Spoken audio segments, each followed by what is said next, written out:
നമ്മളിന്ന് ലോക് ഭവൻ എന്ന് പറയുന്ന ആ പഴയ രാജ്ഭവൻ തിരുവനന്തപുരം നഗരഹൃദയത്തിലാണ് സ്ഥിതി ചെയ്യുന്നത്. അതീവ സുരക്ഷാ മേഖലയുമാണ്. പക്ഷേ ഈ LDF ആയാലും UDF ആയാലും അവരിപ്പോൾ സമരത്തിൻ്റെ ഒരു ഇടമായി കാണുന്നത് ലോക് ഭവൻ്റെ മുമ്പിലാണ്. ഗവർണറുടെ നേരെയാണ് ആക്രോശം മുഴുവൻ. കേന്ദ്ര സർക്കാരിനെ എന്തെങ്കിലും അറിയിക്കാനുണ്ടെങ്കിൽ ജനങ്ങളെ മുഴുവൻ നരകത്തിലാഴ്ത്തിക്കൊണ്ടാണ് ഇവിടെ മുന്നണികൾ ഈ ലോക് ഭവന്റെ മുന്നിൽ സമരം നടത്തുന്നത്. ഒരുപക്ഷെ എനിക്ക് തോന്നുന്നു LDF ആണ് ഇതിനകത്തെ പ്രധാന കക്ഷികൾ. അവരുടെ ഭരണത്തിന്റെ ചെയ്തികൾ മറയ്ക്കാൻ വേണ്ടി ലോക് ഭവന്റെ മുന്നിൽ വന്ന് സമരം ചെയ്യുകയാണ് ചെയ്യുന്നത്. ഭരണവും സമരവും ഇത് വെറും വലിയ അനീതിയല്ലേ ചെയ്യുന്നത്? അവിടെ സമരം നിരോധിക്കുകയല്ലേ വേണ്ടത്? തീർച്ചയായിട്ടും. അവിടെ നല്ല തിരുവനന്തപുരത്ത് തലസ്ഥാന നഗരിയിൽ ആൾക്കാർക്ക് സഞ്ചരിക്കാൻ കഴിയുന്ന ഏക വീതിയുള്ള റോഡെന്ന് പറയുന്നത് മഹാരാജാവ് പണ്ട് കൗടിയാർ മുതൽ ഈസ്റ്റ് ഫോർട്ട് വരെ ഇട്ടിരിക്കുന്ന രാജപാതയാണ്. ആ രാജപാതയിലാണ് നമ്മുടെ പ്രധാനപ്പെട്ട സ്ഥാപനങ്ങളെല്ലാം, സെക്രട്ടേറിയറ്റ് ആവട്ടെ, രാജ്ഭവൻ ആവട്ടെ, AG's ഓഫീസ് ആവട്ടെ, വികാസ് ഭവൻ ആവട്ടെ, പബ്ലിക് ഓഫീസ് ആവട്ടെ എന്ന് തുടങ്ങി ട്രഷറി, പിന്നെ മെയിൻ ട്രഷറി, ഇങ്ങനെ തുടങ്ങി നമ്മുടെ പ്രധാനപ്പെട്ട എല്ലാ സ്ഥാപനങ്ങളും, സർക്കാർ സ്ഥാപനങ്ങളും, പൊതുമേഖലാ സ്ഥാപനങ്ങളും, പ്രൈവറ്റ് സ്ഥാപനങ്ങളും ഒക്കെ പ്രധാനമായിട്ടിരിക്കുന്ന സ്ഥലമാണ് ഈ കൗടിയാർ മുതൽ നമ്മൾ ഈസ്റ്റ് ഫോർട്ട് വരെ വരുന്ന പ്രദേശങ്ങൾ. ഈ കേരളത്തിൽ കാസർഗോഡ് മുതൽ പാറശാല വരെയുള്ളവർ കാര്യസാധ്യത്തിനായിട്ട് ഇവിടെ വന്നിറങ്ങുന്ന സ്ഥലവും ഇവിടെയാണ്. അപ്പോൾ അവൻ വന്നു കഴിഞ്ഞാൽ അവൻ സെക്രട്ടേറിയറ്റിൽ പോകണം, അല്ലെങ്കിൽ പിന്നെ വികാസ് ഭവനിൽ പോകണം. ഓഫീസ് സമുച്ചയം ഇരിക്കുന്നത് അവിടെ, പല ഡയറക്ടറേറ്റുകളും അവിടെയാണ്. ചില ഡയറക്ടറേറ്റുകൾ പബ്ലിക് ഓഫീസിലാണ്, അവിടെ പോകണം. ഇതൊന്നും പോകാൻ പറ്റാത്ത വിധത്തിൽ ഇപ്പോൾ ജാഥകൾ കൊണ്ട് തിരുവനന്തപുരം നിറഞ്ഞിരിക്കുകയാണ്. അതായത് UDFകാർ കേരള സർക്കാരിനെതിരെയാണെങ്കിൽ അവർ നേരെ സെക്രട്ടേറിയറ്റിന് മുമ്പിലോട്ട് അങ്ങോട്ട് പോയി അവിടെ മുഴുവൻ ബ്ലോക്ക് ആക്കും. ഏതാണ്ട് 11 മണിയെന്ന് കോടതി പറഞ്ഞിരിക്കുന്നതുകൊണ്ട് 11 ആകുന്നവരെ റോഡിൽ ഇറങ്ങില്ല, അതിൻ്റെ കരയ്ക്കും മറ്റ് സൈഡിലൊക്കെ നിന്ന് റോഡ് ബ്ലോക്ക് ഉണ്ടാക്കും. 10 മണി മുതൽ, ചിലത് 8 മണി മുതലേ തുടങ്ങും വണ്ടികളും കൊണ്ടിട്ട്. കഴിഞ്ഞ ദിവസം മണിക്കൂറുകൾക്ക് മുമ്പ് തന്നെ റോഡിൽ കസേര നിരന്നു കഴിഞ്ഞു. ഇവരുടെ എന്തോ കുടുംബസ്വത്ത് എന്നുള്ള മട്ടിലാണ് ഇത് അവരുടെ. അതായത് ഫ്രീ ഹാൾ, സെക്രട്ടേറിയറ്റിന്റെ നടയിലോ രാജ്ഭവന്റെ നടയിലോ എവിടെയെങ്കിലും ഒരു ഹാൾ കിട്ടണമെങ്കിൽ ഇന്ന് മിനിമം 5000-10000 രൂപ കൊടുക്കണം, ഏറ്റവും കുറഞ്ഞ ഒരു മണിക്കൂറത്തേക്ക് കിട്ടണമെങ്കിൽ. പക്ഷേ പൊതുനിരത്ത് ജനങ്ങൾ ഏറ്റവും കൂടുതൽ കാണുന്ന സ്ഥലം ഫ്രീ ഹാളായിട്ട് അങ്ങ് ഉപയോഗിക്കുകയാണ്. ഓപ്പൺ തിയേറ്റർ, ഇപ്പം നിശാഗന്ധി ഓഡിറ്റോറിയം കിട്ടണമെങ്കിൽ 10-25,000 രൂപ കൊടുക്കണം, ഓപ്പൺ തിയേറ്റർ. പക്ഷേ നിശാഗന്ധിയേക്കാൾ ജനങ്ങൾക്ക് വിസിബിലിറ്റി ആയിട്ട് 2 ഹാളുകൾ സർക്കാർ ഓപ്പൺ എയർ തിയേറ്ററുകൾ പണിതിട്ടിരിക്കുകയാണ്. ഒന്ന് രാജ്ഭവന്റെ മുമ്പിലും ഒന്ന് സെക്രട്ടേറിയറ്റിന്റെ മുമ്പിലായിട്ട്. സെക്രട്ടേറിയറ്റിൽ ഒന്നല്ല, കിഴക്കേ നട, പടിഞ്ഞാറേ നട, തെക്കേ നട, വടക്കേ നട, എവിടെ വേണോ നടത്താവുന്ന വിധത്തിൽ. പക്ഷേ സെക്രട്ടേറിയറ്റിന് മുമ്പിൽ ഇപ്പോൾ സമരക്കാർ കുറവാണ്. അതിപ്പം ഏറ്റവും കൂടുതൽ സമരം ചെയ്യുന്നത് പിന്നെ LDFും CPM ആയതുകൊണ്ട് അവർ സെക്രട്ടറി, പിന്നെ അവർക്ക് സമരം ചെയ്യാതിരിക്കാൻ ഒക്കില്ല. ഈ പിന്നെ പറയുമല്ലോ, കടൽ വെള്ളം ആയാലും നായ നക്കി കുടിക്കും എന്ന് പറഞ്ഞ പോലെ ഭരണം ഉണ്ടെങ്കിലും അവർക്ക് സമരം ചെയ്തേ പറ്റുള്ളൂ, ഇല്ലെങ്കിൽ ഒരു ചൊറിച്ചിൽ വരും. പക്ഷേ ഇതിനകത്ത് അത് തീർക്കുന്നത് ഇവിടെ പോയിട്ടാണ്, രാജ്ഭവനിൽ പോയിട്ടാണ്. പണ്ടാണെന്നുണ്ടെങ്കിലുണ്ടല്ലോ, ഈ കേന്ദ്ര സർക്കാരിന്റെ അവഗണനയ്ക്കോ കേന്ദ്ര സർക്കാരിനെതിരെയോ സമരം ചെയ്യുമ്പോൾ ഈ രാജ്ഭവന്റെ മുമ്പിലോട്ട് വരാറില്ല, മറിച്ച് AG's ഓഫീസിന്റെ മുമ്പിൽ അല്ലെങ്കിൽ GPO ഇതാണ് എടുക്കാറുള്ളത്. പിന്നെ മറ്റുള്ള ഇടങ്ങളിൽ പോസ്റ്റ് ഓഫീസുകൾക്ക് മുമ്പിൽ. അതിന് കാരണം എന്തറിയാമോ? അത് അവരെങ്ങനെ ചെയ്തുകൊണ്ടിരുന്നു, അവർക്ക് ഈ സിംബോളിക് ആയിട്ടൊരു ഇത് മതി, ഇപ്പോഴും സിംബോളിക് ആയിട്ട് മതി. പക്ഷേ അവര് അന്ന് ഈ ആരിഫ് മുഹമ്മദ് ഖാൻ ഇങ്ങനെ ഇറങ്ങിയപ്പോൾ എവിടെയും വെച്ച് CPMകാരൻ്റെ SFIക്കാരനെയൊക്കെ വരട്ടിക്കൊണ്ട് റോഡിലിരിക്കുക, ഇങ്ങനെയൊക്കെയുള്ള പരിപാടികൾ തുടങ്ങിയപ്പം ഇദ്ദേഹത്തിന് ഞങ്ങളുടെ ശക്തി ഒന്ന് കാണിക്കണം എന്നും പറഞ്ഞുകൊണ്ടാണ് അവിടെ തുടങ്ങിയത്. ഈ ആരിഫ് മുഹമ്മദ് ഖാൻ വന്നപ്പോഴാണ് ഈ വലിയ സമരങ്ങൾ അങ്ങോട്ടേക്ക് സ്ഥിരം, ഏതല്ല സെക്രട്ടേറിയറ്റിൻ്റെ ഈ GPOയുടെ നടയിലും AG's ഓഫീസിൻ്റെ നടയിലുള്ള സമരങ്ങൾ മുഴുവൻ ഈ മാർക്സിസ്റ്റ് പാർട്ടി അങ്ങോട്ട് മാറ്റി, ആരിഫ് മുഹമ്മദ് ഖാൻ്റെ നടയിലോട്ട് മാറ്റി. എന്ന് വെച്ചാൽ ആരിഫ് മുഹമ്മദ് ഖാന് പുറത്തിറങ്ങാൻ പറ്റരുത്, കുറേ സമയം അങ്ങനെ കിടക്കണം. പിന്നെ അദ്ദേഹം CRP ഒക്കെ, ഇവിടുത്തെ പോലീസാണെങ്കിൽ സമരത്തിന്റെ വോളണ്ടിയർമാരായിട്ടാണ് നിൽക്കുന്നത്, റെഡ് വോളണ്ടിയർമാരായിട്ട്. നമ്മുടെ DYSPയും SPയും കമ്മീഷണറും ഒക്കെ സമരത്തിന്റെ നോട്ടീസ് കൊടുത്താൽ ഇത് ക്ലിയർ ചെയ്യാൻ എന്തോ ഒരു നമ്മളെ ഓടിക്കുകയാണ്, റോഡിൽ നിന്ന് നമ്മളെ ഓടിക്കുകയാണ്. മാറി പോകാൻ പറഞ്ഞില്ലേ? അവിടെ ബോർഡ് വെച്ചിരിക്കുന്നില്ല, അല്ലെങ്കിൽ അവിടെ നിൽക്കുന്ന ട്രാഫിക് പറഞ്ഞില്ലേ എന്തിനിങ്ങോട്ട് നാഷണൽ പൊതു ഹൈവേ. പക്ഷേ ഇത് സഞ്ചാര സ്വാതന്ത്ര്യത്തെ തടയുന്നതാണ്. ഇതൊക്കെ എത്ര വിധികൾ വന്നിട്ടുണ്ടെന്നേ. നമ്മള് എന്തിനാണ് വൈക്കം സത്യാഗ്രഹം? വൈക്കം ക്ഷേത്രത്തിൻ്റെ നടയിൽ കൂടെ നടക്കാനാണ്. ഇന്ന് ജനാധിപത്യ രാജ്യത്തിൽ നമ്മുടെ ഏറ്റവും വലിയ ക്ഷേത്രമായ ജനാധിപത്യത്തിൻ്റെ ക്ഷേത്രം എന്ന് പറയുന്നത് സെക്രട്ടേറിയറ്റ് അല്ലേ, പിന്നെ നമ്മുടെ നിയമസഭയല്ലേ. ഞാൻ നിയമസഭയും വിട്ടു, ഇത് ഈ ഭാഗത്തായിരിക്കുന്നത്. ഈ നിയമസഭയിൽ, സെക്രട്ടേറിയറ്റിൽ, പിന്നെ നമ്മുടെ രാജ്ഭവൻ, ഇത് മൂന്നും ഇരിക്കുന്ന നഗരഹൃദയം പൂർണ്ണമായിട്ടും അടയ്ക്കുക. എപ്പോഴും ജനസഞ്ചാരമുള്ള പ്രധാനപ്പെട്ട ഓഫീസുകൾ. വൈക്കം സത്യാഗ്രഹത്തിന് വേണ്ടി സമരം ചെയ്തവരാണ് ഇവിടെ വന്ന് റോഡ് ബ്ലോക്ക് ഉണ്ടാക്കി, അതായത് നമ്മുടെ വഴി തടസ്സം ഉണ്ടാക്കുന്നവരാണ്. അവർ പറയും വൈക്കം സത്യാഗ്രഹത്തിൻ്റെ ആൾക്കാർ ഞങ്ങളായിരുന്നു വീമ്പ് പറയും. പക്ഷെ ഇവിടെ വന്ന് നമ്മുടെ വഴി മുടക്കുന്നത് നമുക്ക് ഇപ്പം ഇവിടെ അവിടെ പിന്നെ സവർണന് മാത്രമാണെങ്കിൽ സവർണനും അവർണനും പിന്നെ ആർക്കും ഇതുവഴി നടക്കാൻ പറ്റാത്ത വിധത്തിൽ കളഞ്ഞു. മന്ത്രിക്ക് പോലും കയറാൻ പറ്റാത്ത വിധത്തിൽ, ഗവർണർക്ക് കയറാൻ പറ്റാത്ത വിധത്തിൽ. അതൊന്നും അവർക്കൊരു പ്രശ്നമേ അല്ല.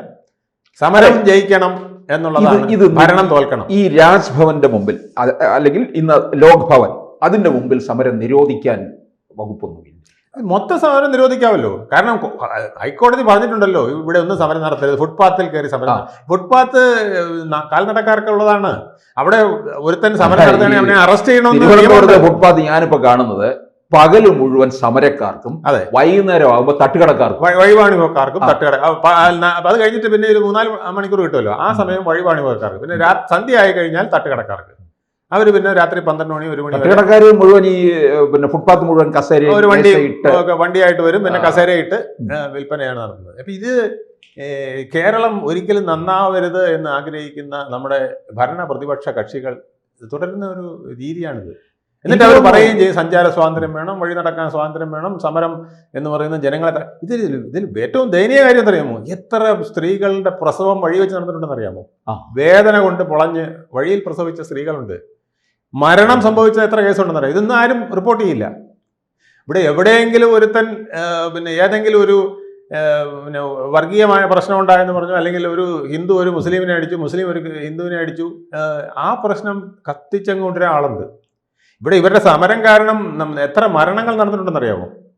എത്ര പേർക്ക് സമയത്ത് ആശുപത്രിയിൽ എത്താൻ പറ്റാതെ പോയിട്ടുണ്ടെന്ന് എനിക്ക് തോന്നുന്നു. ഈ സമരം ആരും റിപ്പോർട്ട് ചെയ്യാറില്ല. ഈ സമരക്കാരെ നിയന്ത്രിക്കാനോ നിരോധിക്കാനോ കഴിയത്തില്ലെന്നുണ്ടെങ്കിൽ രാജ്ഭവനും ഒക്കെ ഒന്നുകിൽ അങ്ങ് പൊന്മുടിയിലോ അല്ലെങ്കിൽ ബോണക്കാടോട്ട്, അത് മിക്കവാറും പൊന്മുടിയിലേക്ക് മാറ്റേണ്ടി വരും. അപ്പൊ ഈ സമരക്കാർ അങ്ങോട്ട് പോകത്തില്ല. സമരക്കാർ അങ്ങോട്ട് പോകത്തില്ല.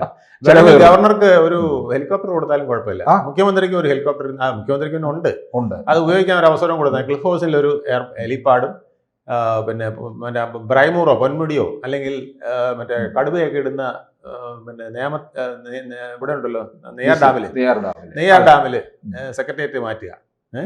അപ്പൊ അവിടെ ആകുമ്പോൾ വലിയ പ്രശ്നമില്ല. ഇപ്പൊ സമരക്കാര് സെക്രട്ടേറിയറ്റ് പിന്നെ ഇവിടെ നിന്നാലും കുഴപ്പമില്ല. കാര്യം എന്ന് പറഞ്ഞാൽ ഇത് സാധാരണ ജനങ്ങൾക്ക് വരേണ്ട ഇടം കൂടിയാണ്. രാജ്ഭവനിലേക്ക് എന്ന് പറഞ്ഞാല് ഗവർണർ വരണമെന്നുണ്ടെങ്കിൽ ഈ പറഞ്ഞതുപോലെ ഹെലികോപ്റ്റർ ഉപയോഗിക്കട്ടെ, പൊന്മുടിയിലോ ബോണക്കാടോ അങ്ങ് മാറ്റുക. സാധാരണ ജനത്തിന് കയറാൻ പറ്റുന്നില്ല. സാധാരണ ജനത്തിന് ഇവിടെ വന്ന് അലയാനാണ് വിധി. അതെ അതെ. ഇപ്പൊ കാസർഗോഡ് നിന്നൊക്കെ വരുന്നവൻ അറിഞ്ഞൂടല്ലോ ഇവിടെ 11 മണി മുതൽ സെക്രട്ടേറിയറ്റ് ബ്ലോക്ക് ആണെന്നുള്ളത്. സെക്രട്ടേറിയറ്റിനകത്ത് അല്ലെങ്കിലും കയറാൻ പറ്റത്തില്ല. ഇതിന് പിന്നിൽ കുറെ വെളിയിൽ അവതാരങ്ങളുണ്ടല്ലോ, അവർ വഴി അകത്ത് എത്താൻ പറ്റുള്ളൂ. ഇത് പിന്നെ ഇവിടുത്തെ റെസിഡൻസ് അസോസിയേഷനിലെ കേന്ദ്ര സംഘടനയായ ഫെഡറേഷൻ ഓഫ് റെസിഡൻസ് അസോസിയേഷൻ, ഞാൻ അതിന്റെ പ്രധാനിയായിരുന്നല്ലോ. 10-30 വർഷം ഞങ്ങൾ ഇതിനു വേണ്ടി സമരം ചെയ്തതാണ്. ഈ പിന്നെ സമരം ചെയ്യാന്ന് വെച്ചാൽ ഞാൻ കേസും വഴക്കും ഒക്കെ ആയിട്ട് പോയതാണ്. ഇവിടുത്തെ ലോകായുക്ത പറഞ്ഞു ഒരു കാരണവശാലും സെക്രട്ടേറിയറ്റ് നടയിൽ ഫുട്പാത്ത് കയറി പിടിക്കാൻ പാടില്ല, സെക്രട്ടേറിയറ്റ് നടയിൽ റോഡ് ബ്ലോക്ക് ചെയ്തുകൊണ്ട് സമരം പാടില്ല. ഇത് കഴിഞ്ഞിട്ട് ഹൈക്കോടതി എത്രയോ പ്രാവശ്യം നമ്മുടെ ദേവൻ രാമേന്ദ്രന്റെ വിധി എത്ര പ്രാവശ്യം ഭയങ്കരമായ വിധികൾ വന്നു. ഇതൊന്നും കൂസുന്നേ ഇല്ല. സമരം ചെയ്യും എന്ന് പറഞ്ഞാണ് പിന്നെയും ചെയ്യുന്നത്. അപ്പം ഇത് ജനങ്ങളോട് കാണിക്കുന്ന ഏറ്റവും വലിയ അനീതിയാണ്. കാരണം സഞ്ചാരം അത്യാവശ്യം നമുക്ക് പോകാൻ പറ്റില്ലെന്നേ. ഒരു അന്നത്തെ ദിവസം പോവുകയാണ്. ഇവിടെ പിന്നെ സമയത്തിന് വിലയില്ലെന്ന് തോന്നുന്നു. 24 മണിക്കൂർ പോയാലും ആൾക്ക് ഒന്നും ഇല്ല എന്നാണ് എനിക്ക് തോന്നുന്നത്. കാരണം ഇത് ഒരു ദിവസമല്ല, 365 ദിവസവും ഇങ്ങനെ പോയിക്കൊണ്ടിരിക്കുകയാണ്. അത് ഏതാണ്ട് 3 മണി വരെ പ്രധാനപ്പെട്ട സമയമാണ്. 9 മണി കഴിയും. അതാണ് മനുഷ്യന് ഏറ്റവും ക്രിയേറ്റീവായിട്ട് എന്തെങ്കിലും ചെയ്യാൻ പറ്റുന്ന സമയം. അതായത് നമ്മൾ കുളിച്ച് വൃത്തിയായി റെഡിയായി ഒക്കെ വരുമ്പോൾ തന്നെ 8-9 മണിയാവും. അത് കഴിഞ്ഞ് വീട്ടിൽ നിന്ന് ഇറങ്ങി 10 മണിക്കോ മറ്റോ ഇങ്ങോട്ട് റോഡിലോട്ട് ഇറങ്ങാൻ പോകുമ്പം അവിടെ ബ്ലോക്ക്. പിന്നെ ഈ പെട്രോൾ മുഴുവൻ കളഞ്ഞ് അന്തരീക്ഷവും മലീമസവും ആയിക്കൊണ്ട് ഇവിടെ പിന്നെ പുക പരിശോധന നടത്തിയിട്ട് 1000-2000 രൂപ ഓരോരുത്തന് അടിച്ചു കൊടുക്കും. ഈ പുക മുഴുവൻ അന്തരീക്ഷത്തിൽ കയറുന്ന ഈ വണ്ടികളെല്ലാം ജാമായിട്ടാണ്. അത് പ്രശ്നമല്ല, ഇത് വലിയൊരു വിപത്താണ്. ഈ വിപത്തിനെ മാറ്റാൻ ശ്രമിച്ചാൽ ജനങ്ങൾ കേരളത്തിൽ പ്രത്യേകിച്ച് തിരുവനന്തപുരത്തെ ജനങ്ങൾ മുഴുവൻ പേരും അവർക്ക് വോട്ട് ചെയ്യും. അപ്പൊ രാജ്ഭവൻ ഇപ്പൊ ഞങ്ങൾ ഈയിടെ പറയണ്ടായി, പിന്നെ പാളയത്ത് മുമ്പ് ഞങ്ങൾ പറഞ്ഞതാണ് സമരവേദി എന്ന് പറഞ്ഞിട്ട്, അവിടെ സെക്രട്ടേറിയറ്റിന്റെ ഒരു റിപ്ലിക്ക വേണമെങ്കിൽ കൊണ്ടുപോയി, എന്നിട്ട് അവിടെ പിന്നെ നന്തൻകോട് ഇങ്ങോട്ട് കയറി വരാനുള്ള വഴി പൊതുവഴിയിൽ കൂടെ വരരുത്, ഹൈവേ കൂടെ വരരുത്, അല്ലെങ്കിൽ നമ്മുടെ MG റോഡിൽ കൂടെ വരരുത്, ആ പിന്നെ നന്തൻകോട് നിന്ന് വരുന്ന വഴി പോലീസ് ക്യാമ്പിൻ്റെയൊക്കെ അത് വഴി ഇങ്ങോട്ട് കയറി പാളയത്തെ ആ ബേക്കറിയുടെ അവിടെ കൂടെ കയറി ഇവിടെ വന്ന് സമരം നടത്തുക. അപ്പം സമരം വണ്ടിയെ കൂടെ പോകുന്നവർക്ക് കാണുകയും ചെയ്യാം പാളയത്തെ ആ ഇപ്പോഴത്തെ പാർക്കിംഗ് ഏരിയയുടെ അവിടെ. അതിപ്പോൾ അച്യുതാനന്ദൻ്റെ പേരിൽ ഒരു മെമ്മോറിയലാക്കി വയോജനങ്ങൾക്ക് ഇരിക്കാനായിട്ട്. അവിടെ എങ്ങനെ വയോജനം ഇരിക്കും? ഇപ്പുറത്ത് മൂക്ക് കുത്തിയിട്ടിരിക്കാൻ ഒക്കില്ല, മീനിൻ്റെ നാറ്റവും ഇതൊക്കെ. പിന്നെ ഈ വണ്ടി പോകുന്നതിൻ്റെ പുകയും പൊടിയും വേറെ, പിന്നെ ഈ സമരക്കാരുടെ ബഹളം വേറെ. അപ്പം ഞാൻ പിന്നെ പലരോടും റിക്വസ്റ്റ് ചെയ്തു, ഇത് അച്യുതാനന്ദൻ മെമ്മോറിയൽ സമരവേദി എന്നാക്ക് നിങ്ങൾ. അദ്ദേഹം സമരത്തിൻ്റെ ഒരാളായിരുന്നു, ജനകീയ സമരങ്ങൾ ഒത്തിരി സംഘടിപ്പിച്ച അദ്ദേഹത്തിന് ഏറ്റവും അനുചിതമായ ഒരു സാധനമാണ് അച്യുതാനന്ദൻ മെമ്മോറിയൽ സമരവേദി എന്ന് പറഞ്ഞിട്ട് അവിടെ ഉണ്ടാക്കുക. സെക്രട്ടേറിയറ്റ് എന്ന് ഒരു അണ്ടർ സെക്രട്ടറി അവിടെ പോസ്റ്റ് ചെയ്യുക, ഇവിടെ ആരൊക്കെ വന്ന് സമരം ചെയ്യുന്നു, അവരുടെ ആവശ്യം എന്താണ്, നിവേദനം ഉണ്ടെങ്കിൽ വാങ്ങിക്കുക, എന്നിട്ട് അതായത് മിനിസ്റ്റർമാർക്ക് എത്തിച്ചു കൊടുക്കുക. ഇതിനല്ലേ സമരം ചെയ്യുന്നത്. ഈ സമരം ചെയ്യുന്നതിന് ഇതിന് ആഗ്രഹമില്ല. അവൻ വന്ന് സമരം ചെയ്ത് പൊടിയും തട്ടി പോവുക. അവൻ്റെ വിചാരം ഇതൊക്കെ ആരൊക്കെ എഴുതുന്നുണ്ടെന്നാണ്. രാവിലെ മുതൽ വൈകുന്നേരം വരെ 30-40 സമരം, ആർക്കും പിടിയില്ല. ഞാൻ അവിടെ ഈ ചായ വിൽക്കുന്ന തട്ടുകടക്കാരനോട് ഒരുത്തേക്ക് ചോദിച്ചു, നിങ്ങൾക്കറിയാമോ ഇവിടെ ഏതൊക്കെ സമരമാണ്? അയ്യോ എൻ്റെ സാറേ ഒരു നിവൃത്തിയില്ല.